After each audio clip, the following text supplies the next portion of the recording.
Hi, good morning, everybody. Welcome to the State Department. Thanks for coming to this briefing today.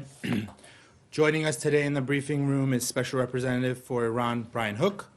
He'll be addressing Iran's continued malign behavior throughout the world and the U.S. maximum pressure campaign to deter that behavior. Brian will begin with some opening remarks, and then we'll take a few questions. Morning. I have a few announcements to make today. We are announcing new sanctions on the regime and a new humanitarian channel to help the Iranian people. I also have a progress report on our International Maritime Security Initiative.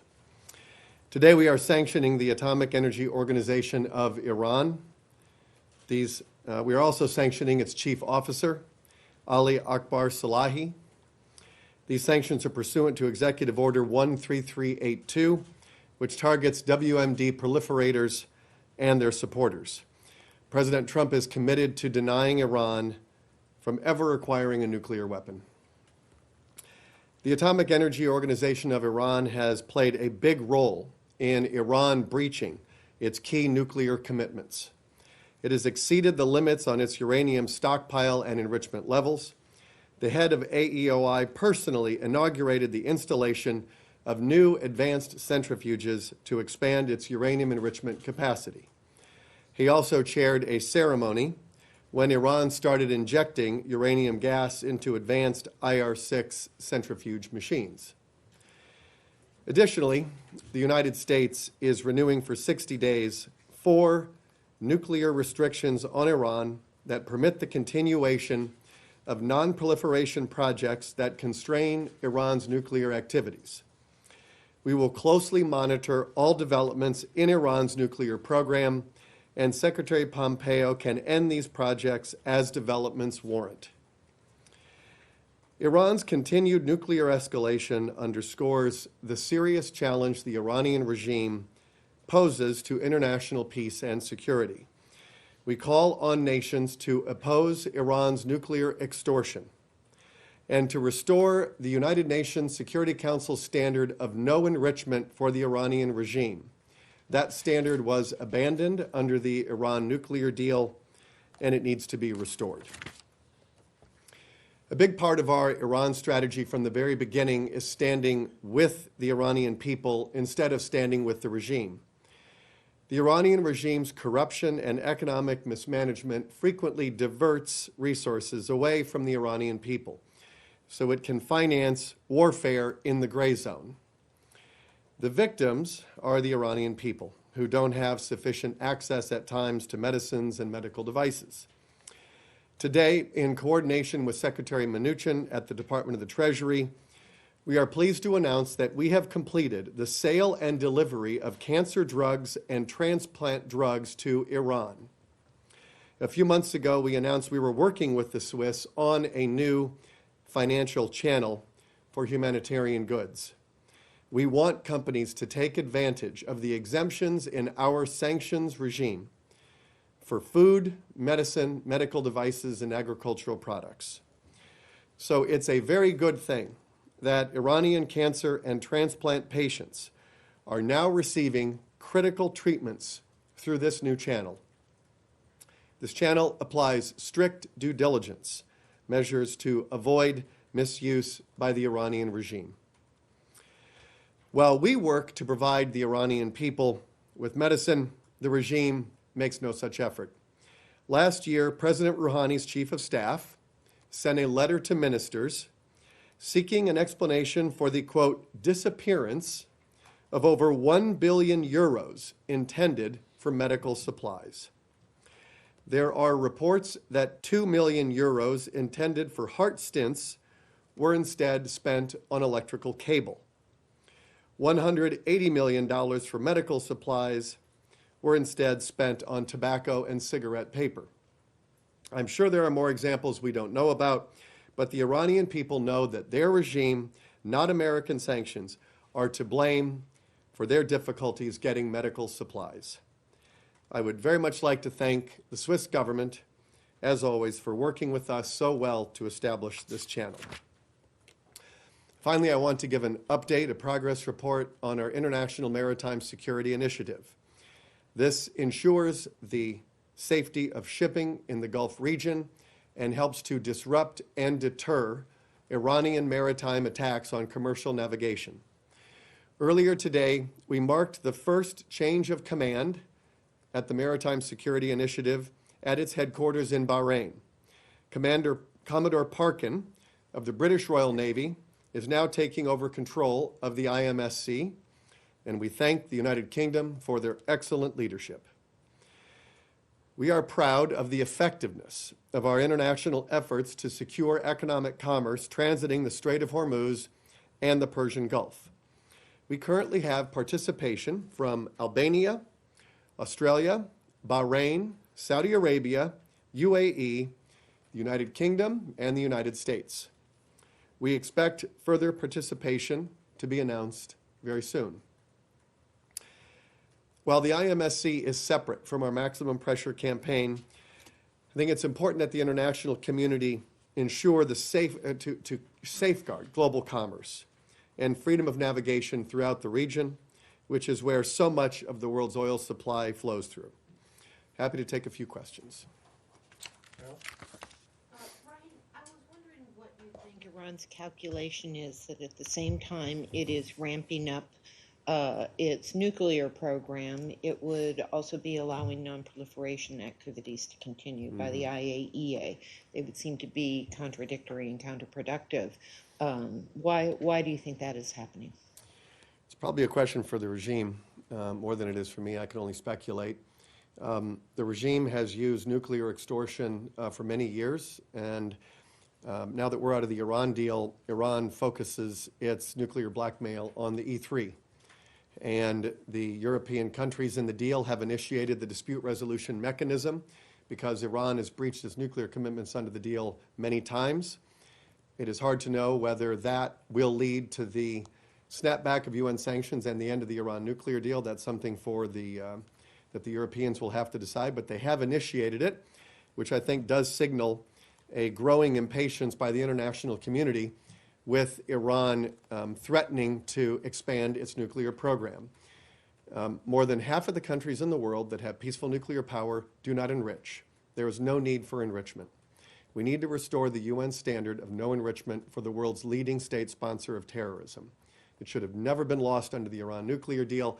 And if you want to get out of these discussions of breakout cycles and whether Iran is farther or closer away to getting a nuclear weapon, we need to restore no enrichment. Brian, could you tell us why the Trump administration has extended these waivers? Is it not a little bit contradictory when you're sanctioning the entity? And also, do you think Europeans are buying time? They've initiated the dispute mechanism, but nothing has happened since then. Are you guys talking to them to maybe push them to make the next move? So these are for 60 days. These are designed to limit, so there's the redesign of the Iraq reactor so that Iran does not revert to the previous design.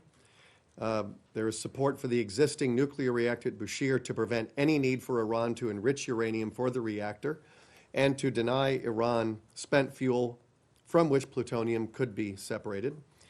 There's also a provision for enriched uranium for the Tehran research reactor so that Iran cannot claim any need to resume production of 20% enriched uranium for its fuel. And the fourth one, transferring out of Iran spent and scrap nuclear fuel so that it cannot be reprocessed into plutonium or be converted. And so those are the restrictions that will be kept in place for the next 60 days. What was your next question? Do you think Europeans are buying time since they initiated the dispute mechanism, they didn't make another move? What are your conversations like with them? Are you pushing them to do something about it? If you look at Resolution 2231, it sets out a fairly elaborate architecture to resolve disputes. And so Iran is in breach. They've breached a number of times. The Europeans have shown a great deal of patience with the Iranians, trying to get them back into compliance, but that has not worked. And so now they've started this. There is no automaticity in the dispute resolution mechanism. I think it was given enough sort of elasticity in in this process so that member states to the deal can decide whether they want to go and end it or whether they want to buy time. And we'll have to see. Brian, you just said that Iran has, in violation of the enrichment and centrifuge, the UK foreign minister this morning said that they are very close to Washington position regarding a new agreement. So what is the left there in terms of agreement and disagreement? And just to follow up on the medicine, you just said that the Iranians has wasted all this money to make sure that the medicine reach the people that needed it. How do you guarantee that this new exemption, that actually it does reach the people that they need it? Well, we are, on the medicine piece, we have created a framework that involves the Swiss government and a Swiss bank, that companies that are located or that have offices in Switzerland can take advantage of this. And for those companies that do decide to do it, there's a very high bar for due diligence. The Iranian regime has a history of using front companies disguised as humanitarian organizations, and then when food or medicine or medical devices are then processed, the regime diverts them and then uses them for the regime elite, medicines for the regime elite, or they sell them on the black market to raise revenue for the government. They don't make their way to the Iranian people. So we have created a very high standard of due diligence, but we have now already had one company that has met that. And the cancer drugs and the transplant drugs have already been delivered, and the transaction has been processed. So this is not an impossible bar. It's already been met by one European company. There will be more companies that I have been talking with so that we can facilitate, especially medicine and medical devices. So you can expect to see more transactions moving through this. Instex, which is a favorite of this press room for asking me about, has not processed a single transaction. So we're very pleased that we've been able to process this transaction. It's the first one. There will be more to come. On the first question, Oh, sorry. the gap between the European and the U.S. position vis-a-vis a I new think agreement. that's another press favorite, the transatlantic rift over the Iran nuclear deal. Boris Johnson said a couple of weeks ago that he said that maybe we should replace the Iran nuclear deal with the Trump deal. And so we were very pleased. President Trump has asked the members of the nuclear deal, what's left of it, since it's going to start expiring in 8 months, to join the United States, to leave the deal, and join our foreign policy strategy, which is working. We have applied enormous pressure on the regime so they don't have the revenue that they used to fund their war machine and to fund their proxies. The regime is facing a financial crisis. They're facing a crisis of legitimacy and credibility with their own people. They're facing their worst political unrest in their 40-year history. And they're resorting to scare tactics like nuclear blackmail. So we have a policy that has helped to restore deterrence, that has weakened the regime financially. We're ready to make a new deal. The president has said that clearly.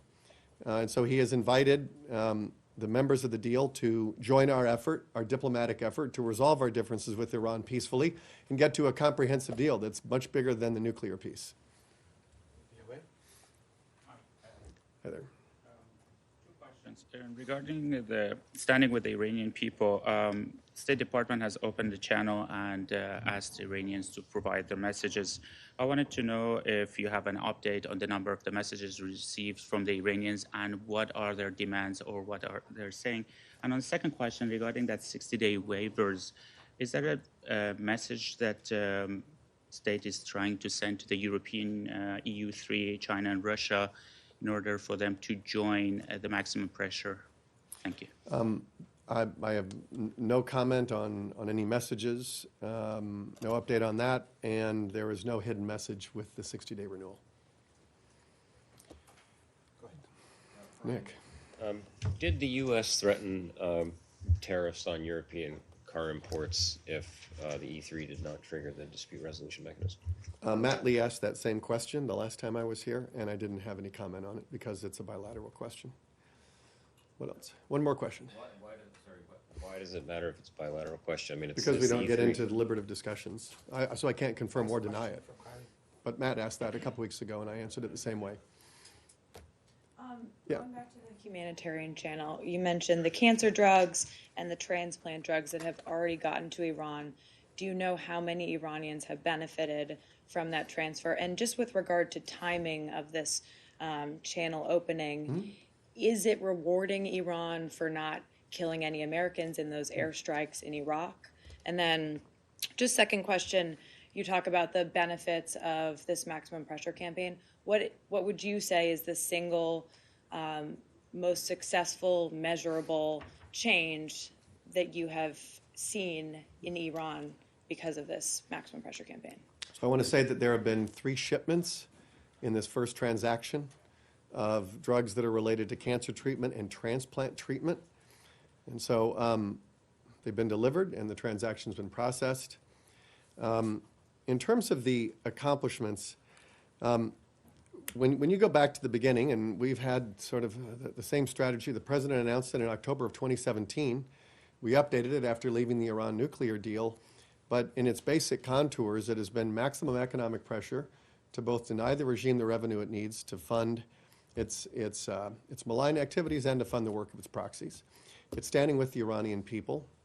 We're trying to get to a diplomatic solution through the pressure, but then it's also restoring deterrence. And deterrence was lost under the Iran nuclear deal because there was an incentive for members of the deal to look away at the non-nuclear threats that Iran presented to international peace and security. Being outside the deal gives us a great deal of freedom to call those threats for what they are and to address them. The killing of Qasem Soleimani was only the most recent example of us making clear, and we've been doing this since, a year and a half now, making clear that there will be consequences if Iran attacks American personnel, American interests, partners, and we promised decisive action, and the president took decisive action. So I would say our biggest accomplishments is the regime, it's a kleptocracy. It's this Marxist, theocratic kleptocracy. And it's a weak economic foundation. And so our sanctions are targeted very narrowly at the regime, so it doesn't have the money to spend, as it usually does, on Hamas and PIJ and Hezbollah and proxies in Iraq and Syria and underground cells in Bahrain and the Houthis in Yemen. And their proxies are weaker today. It's all been documented by various news organizations. The regime is facing a massive budget deficit. I gave a speech at the Council on Foreign Relations documenting Iran's economic condition, the state of its government budget, its limited access to foreign exchange reserves, and the massive tax that corruption places on the Iranian economy. So I think all of those have been, that was before the killing of Qasem Soleimani. I think we're in a position of strength with the regime. The Iranian people are standing with us. You saw the video of them refusing to trample upon the American and Israeli flags. We see them tearing down banners that say "Death to America." We've exposed the lie that the Iranian people would rally around the regime after our sanctions. So we're very pleased with the success we've had with our policy. All right, thank you.